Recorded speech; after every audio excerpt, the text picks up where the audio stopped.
Вітаю, друзі! Знаєте, не дуже часто буває, щоб якийсь допис людини мені одночасно присилали десятки людей. Але в цей раз так сталося. Більше того, це був допис звичайної лікарки, педіатра, про те, що вона йде з посади, йде з державної служби.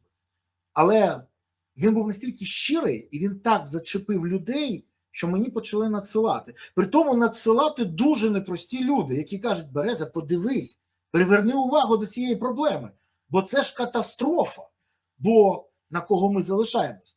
І саме тому я запросив цю лікарку, педіатра в ефір. Сьогодні з нами Аліна Петрощак. Пані Аліна, вітаю вас. Вітаю, пан Борислав. Я дякую вам за те, що ви погодилися на цей ефір. Більше того, я дякую вам за ваш допис. Ви дуже щиро написали. Я зараз виведу його на екран. Ви написали: вчора остаточно звільнилася з роботи. Причина проста: низька зарплата. В моєму випадку вона була прям мінімально низька. 6 тисяч за січень, повна ставка, та 3 тисячі за лютий, півставки. Це призвело до мого обурення, конфлікту з керівництвом, подання мною скарг в різні інституції. Про це напишу згодом. Я сьогодні хочу просто подякувати цьому періоду мого життя та людям, що були поруч. Робота мені дуже подобалась. Була близька та зручна, пацієнти, улюблені, колеги, друзі, досвід та знання безцінні. Тому я дуже вдячна. І приношу молитви за всіх, хто поруч був, є і буде. Звільнятись було важко. І зараз є відчуття спустошення, рівень дна, де треба трошки побути, щоб набратися сил для нового життя. Скажіть мені, будь ласка, що вас мотивувало? І взагалі, розкажіть про себе. Ви ж не випадкова людина, ви йшли на цю роботу, ви хотіли бути педіатром. Мені навіть розказали, що у вас є власний блог, який читають. А що ж мотивувало вас звільнитися? Власного блогу в мене немає. Насправді, трошечки про себе розкажу те, що я... Чуєте мене погано? Так, чую нормально. Ні? Добре. Я вам розкажу трішки про себе, про той шлях, який я пройшла, і, можливо, буде більш ясно, чому я так зробила. Тому що це був непростий шлях. Навчання лікаря займає 7-12 років. В моєму випадку це було 12 років, так як я навчалась в медичному коледжі, потім працювала трішки фельдшером, потім поступила в медичний університет Богомольця. І коли його закінчила, пропрацювала, потім пішла на інтернатуру, яка теж була 2 роки, потім працювала лікарем-педіатром в дитячому відділенні в лікарні до періоду свого декрету. Ну, тобто це було півроку. Період декрету в мене якраз випав на війну. Зараз моїм двійняткам 3 роки. І трошки раніше цього віку я вийшла на роботу саме цю, яка знаходиться тут, де я мешкаю, в Київській області. Працювала в амбулаторії села Рославичі, Іванковичі. І, звісно, що після декрету ця робота була дуже омріяна, тому що я обожнюю педіатрію, я обожнюю своїх пацієнтів. І дуже була я щаслива вийти нарешті працювати. І одразу скажу про те, що моя заробітна плата перші 4 місяці складала 15 тисяч гривень. І одразу з медичним директором ми домовились про те, що от вона мені так сказала, ніякого трудового договору у нас не було. Потім я вже вияснила, що в державній медичному центрі нашому колективний діє договір, який мені, на жаль, не було показано, як і інші документи, які я офіційно просила в листі зверненні. Тому від мене було і подано різні скарги, про це я теж згодом розповім. Але так сталося, що в січні місяці, тобто я пропрацювала 4 місяці, мені платилось місяць 15 тисяч, я набирала декларантів, я їх набрала 200 діток за 4 місяці. Це, звісно, мало, але в мене тут сільська місцевість, і я думаю, що зважаючи на те, який рівень зараз дітей в нас в країні, набрати в сільській місцевості 900 дітей на 15 тисяч, це за 4 місяці, це майже нереально. І раніше 900? У вас ви взяли 900 дітей? 900? Ні, максимум, скільки може набрати педіатр на декларацію, це 900 дітей, щоб отримувати зарплату 15 тисяч. Ні, це максимум. Я набрала за 4 місяці лише 200 діток на декларації. Тому мені вже в січні місяці з Нового року, вже коли я пропрацювала до кінця січня, мені моя медична директор подзвонила і сказала: твоя зарплата буде мінімальна, так як ти не набрала 900 дітей. Тобі потрібно набрати хоча б 640 дітей, 70%, щоб ти отримувала вищу зарплату. Для мене це був шок, тому що мені це не було розказано, коли мене приймали на роботу. Умови були такі, що тобі платять 15 тисяч, ти набираєш дітей, і тобі з кількістю дітей, можливо, буде збільшуватись зарплата. Про те, що вона буде зменшуватись, мене не було повідомлено. Про те, що я там маю вибитися із сил, набирати, там, ходити попід хати, вибачаюсь, що я так просто говорю, і заключайте зі мною декларацію, про це мені теж не було повідомлено. Я собі спокійно працювала, і в мої функції не входить ходити шукати декларацію на державній роботі. Пані Аліна, вибачте, будь ласка, там взагалі є ці 900 дітей? Щоб розуміти. Просто, наскільки я розумію, у нас зараз взагалі страшна ситуація з демографією, у нас страшна ситуація, величезну кількість дітей повивозили. Там ті 900 дітей хоч в наявності є? Дивіться, я працювала на 3 села, можна так грубо сказати, тому що у нас амбулаторія в Іванковичах, я не впевнена, що там є 900 дітей. Я ще виїжджала в Рославичі, я тут мешкаю, у мене це вважався як виїзд. В Рославичах взагалі немає ні школи, ні садочка, тобто тут всі, немає взагалі, тут, можна сказати, дітей, які стоять прописані, тут деякі проживають, вони навчаються всі в Києві, або в Хотові, в сусідніх містах. І ще Гвоздів, теж садочок. Я вам просто для прикладу скажу, от мої двійнятка ходили в садочок в Гвоздові, то в них було 15 діток в садочку. Це всієї вікової категорії, до 5 років. 15 діток, разом з моїми 2. Тобто з дітьми проблема. Так. Їх важко набрати. Я не знала цю ситуацію, я не думала, що так буде, і для мене це був шок, коли мені сказали, що буде 6 тисяч. Я не вірила, по-перше.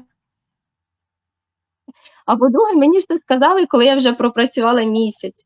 І це якби основне юридичне таке порушення мого керівництва, що мене не було попереджено про істотну зміну умов оплати праці, тому що я би одразу звільнилася. Я би не працювала цілий місяць, знаючи, що мені заплатять 6 тисяч. Я вас розумію, дуже добре розумію. Тоді в мене до вас запитання. Скажіть мені, будь ласка, наскільки я... Пан Борислав, Я слухаю вас, слухаю. Я ще хотіла додати про те, що хочу уточнити, бо дуже багато мені пишуть людей, що це не може бути ставка. Так, для мене це теж шок, але це ставка. 6 тисяч – це ставка, це кожен робочий день, 5 днів на тиждень, це прийом, на якому я дивлюся від 10 до 20 діток. Щоб розуміти, це, тобто, в день я заробляю як лікар, яка вчилась більше 12 років, яка віддала дуже багато ресурсів, своїх сил, своїх років життя на те, щоб зараз заробляти в день менше там 300 гривень. Ну, вибачте, це не Дивіться, дуже нормально, як на мене. як касір ВТБ ви могли отримувати більше. І це треш. Це ненормально. Ні, я нічого поганого не маю до касирів ВТБ, але це не кваліфікована робота. І коли людина навчалася 12 років, щоб заробляти менше, то мені здається, що щось не те в державі. А скажіть мені, будь ласка, як взагалі інші повели себе, тому що ну ви ж не одна з такою зарплатньою. Ви мені казали, що у вас є декілька ще людей, які так отримують. Але ви пішли, і наскільки я розумію, ви зразу отримали пропозицію від приватної структури піти лікарем працювати в приватну компанію.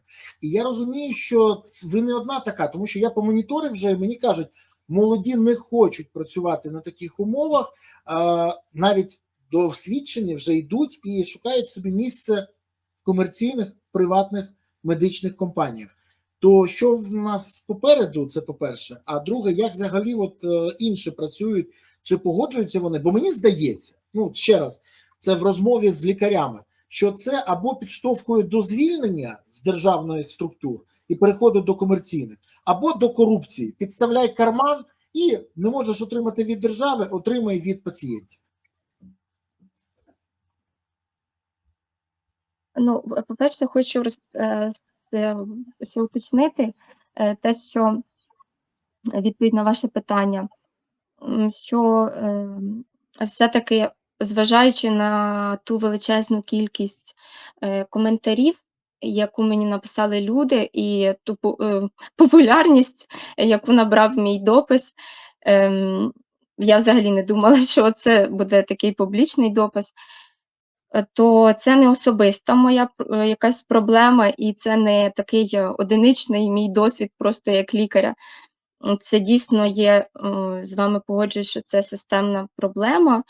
Я не беруся вирішувати ніякі чи аналізувати політичні аспекти цього моменту, але я розумію, що це біль зараз наших людей, біль медичних працівників, які мають такий рівень відповідальності, за який отримають таку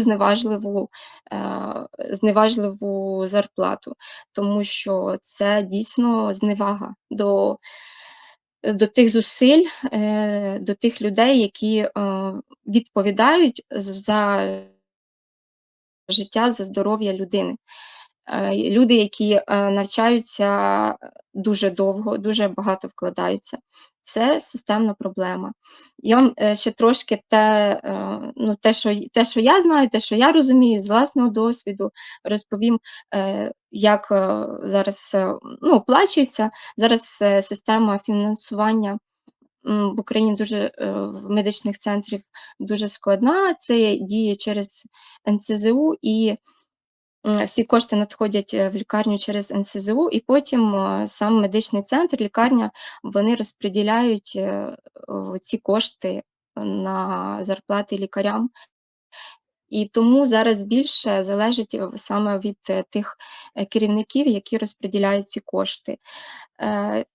Бо в постанові 28, в якій йдеться про те, що лікар не може отримувати нижче 20 тисяч, це ще мінус мають бути відчислені податки, тобто чистими виходить 15 тисяч лікар має отримувати. Але на практиці цього нема, тому що в тій постанові ще є такий момент, як ці кошти оплачуються лікарям в межах фонду оплати праці. Тобто, який фонд на медичний центр оплати праці, так вони і розподіляють. Якщо не вистачає декларації, якщо не підключені пакети з НСЗУ, які добре оплачуються, це, наприклад, нам кардіологічні, онкологічні, то цих коштів в фонді оплати праці медичного центру набагато менше, і тому вже керівник зменшує ті заробітні плати. Щодо того, тому прямого порушення керівника проти мене такого юридичного немає, тому що в постанові йдеться про те, що в межах фонду оплати праці лікарям заробітна плата. І щодо інших лікарів, одразу я насправді думала, що це тільки мені знизили, там приймала на свій рахунок. Але вчора мені написали інші лікарі, сімейні лікарі із моєї територіальної громади, мого медичного центру колишнього, де я працювала, що в них теж така зарплата, як у мене. В сімейного лікаря, в якого більше 1000 декларантів, в нього зарплата 12 тисяч гривень. Тобто це лікарі, які терплять, які мають, куди вони йдуть. Ще відповідаю на те запитання, що ви в кінці задали, куди лікарі йдуть. Лікарі – це розумні люди, які бережуть свій ресурс. Тим більше, що в час війни, звісно, що і людський ресурс емоційно виснажений, а лікарський – то взагалі це емоційне вигорання зараз на першому місці в лікарів, які багато працюють, особливо в сімейних лікарів на первинці. Педіатр, сімейний лікар – це лікарі первинки. І тому ніхто не хоче виступати проти свої права всі. Більшість або шукають другу, третю роботу і працюють на 3 роботах, суміщаючи, щоб якось прогодувати. Тому що на те, щоб воювати, знаєте, подавати ці всі скарги, терпіти ці всі відмови, вступати в боротьбу, в якій ти знаєш, що ти швидше за все програєш, ніхто не хоче. А дітей треба годувати. І завтра краще я піду на роботу, тому що мені завтра дітей годувати, а не чекати, що там 2 місяці, поки мені Держпраці відповість і прийшле мені не ту відповідь, на яку я очікувала. Тому або виїзд за кордон, або перехід в приватну лікарню. Так. А ви знайшли вже місце роботи собі? Вам що запропонували вже? Після цього допису, то мені написали декілька приватних лікарень і запропонували роботу в приватній лікарні. На 6 тисяч? І багато... Ні, не на 6, там трохи більше. Не знаю, ще немає досвіду праці в приватній лікарні. Подивимося, що там платять, не знаю. Цього досвіду ще немає. Працювала тільки в державній. Багато прийшло пропозицій за кордону. За кордон... звісно, що багато лікарів виїжджають за кордон, тим більше молоді, хто це буде терпіти 6 тисяч, за які взагалі мінімально не можна прожити. 15 тисяч – це хоча б... Це загроза для України. Це справді загроза, коли лікарі розуміють, що вони не потрібні або не можуть заробити нормальні гроші, щоб прожити, і вони їдуть за кордон. Мені зараз скаржиться велика кількість навіть приватних клінік, що персонал важко знайти, бо він поїхав за кордон. І це не чоловіки навіть, це жінки. І в цьому проблема. То в мене запитання до вас. А скажіть мені, будь ласка, наскільки взагалі може бути це масштабною проблемою в перспективі? Бо ми ж залишимось без лікарів. Хто нас буде лікувати?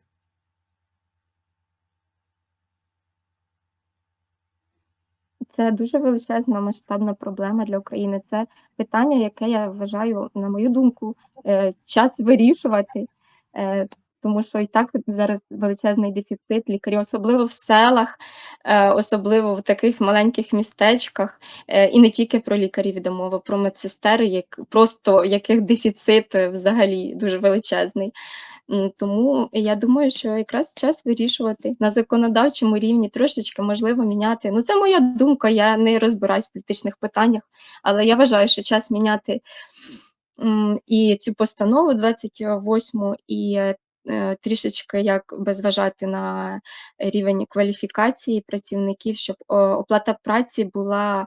Я розумію, що війна, але хоча б ця оплата праці не була зневажлива. Тому що коли мені на амбулаторії прийшли розрахункові листи, в яких молодшій медсестричці моїй 9 тисяч, моїй медсестрі 19 тисяч, вона на 1,5 ставки працювала, А мені 6 тисяч. Я дивлюся на ці розрахункові листи, і в мене щось не складається в голові. Я думаю, що щось чи я неадекватний, чи щось не те.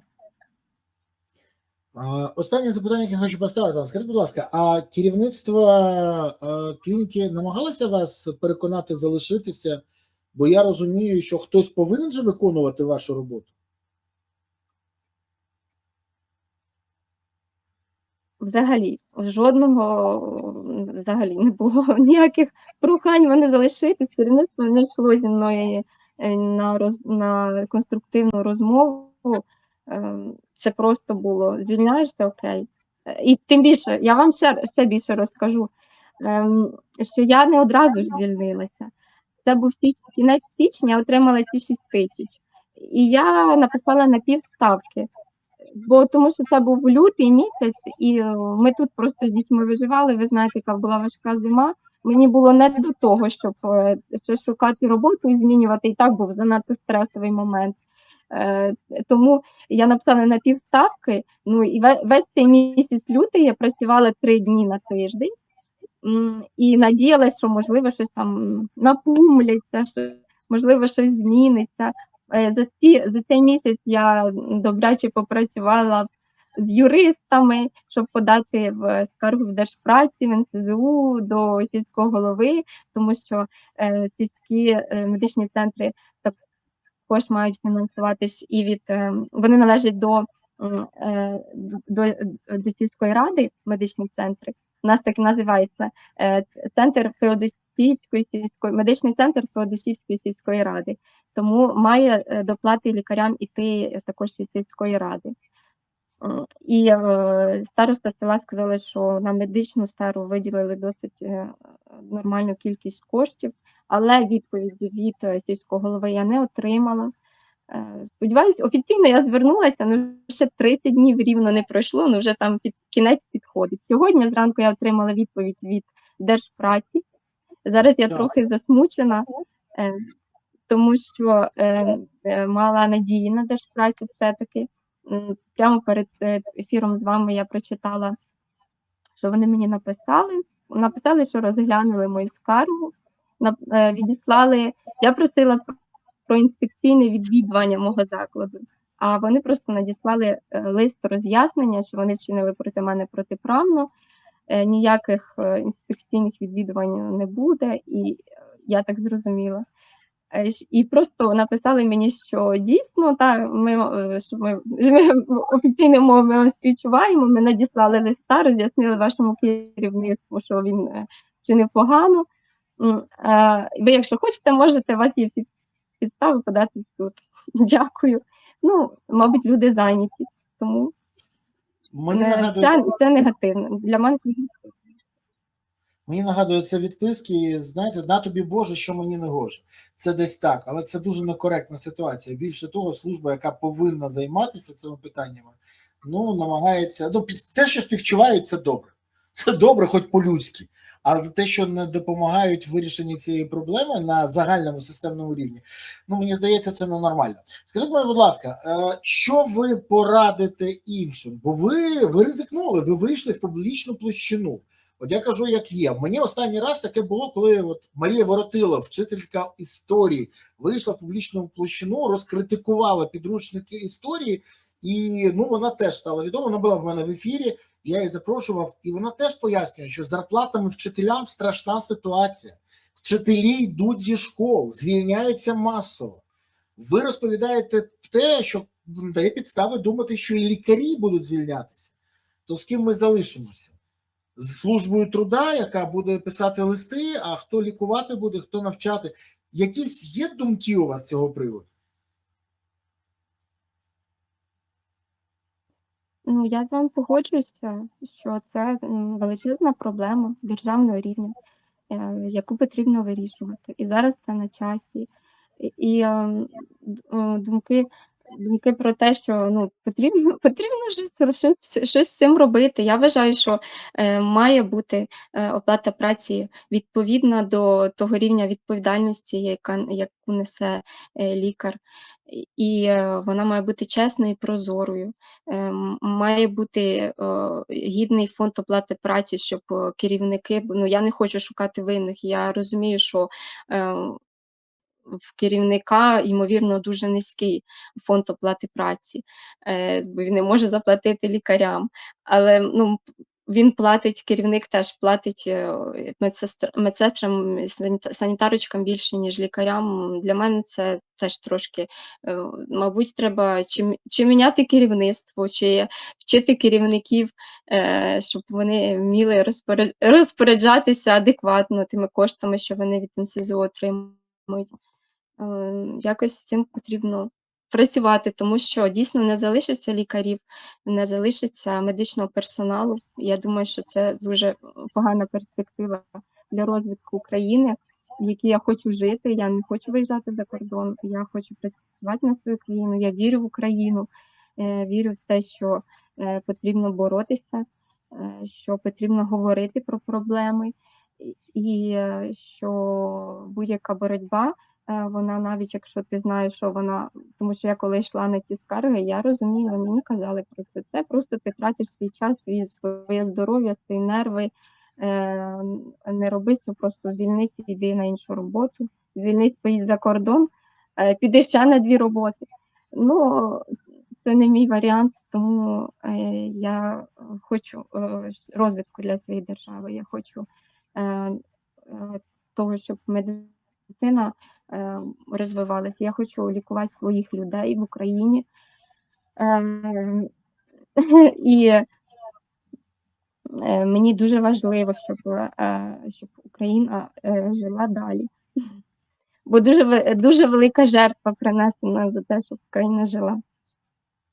Пані Аліна, дякую вам за вашу позицію. Я вважаю, що це, що відбувається, за підштовхом лікарів до масового виїзду за кордон. Це точно несе шкоду, а не користь країні. Це точно не робить нас сильніше і краще, а перспективи для України робить гіршими. Тому я дякую вам за вашу відкриту позицію. Я дякую за те, що ви не боїтесь, не тільки захищаєте свої інтереси, а виходите в публічний простір для того, щоб пояснити, що відбувається. Бо якщо мовчати, ситуацію не змінити. Вам я дякую за те, що ви були в ефірі, і до нових зустрічей. До побачення. Дякую, пан Борислав. До побачення. Друзі, ну ви почули цю історію. Я вважаю, що вона варта уваги, як мінімум, міністра охорони здоров'я пана Ляшка. Ні, я розумію, що може спускатися на такий рівень йому не цікаво, але цікаво кожному з нас.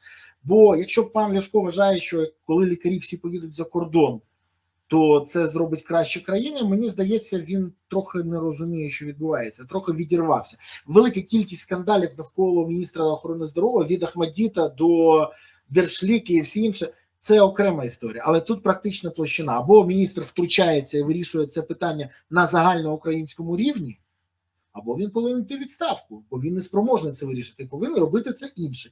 Але якщо інше не зможе вирішити, то питання взагалі в компетентності тих людей, які займають ці посади. Нам треба не зміни людей, нам треба вирішення проблеми.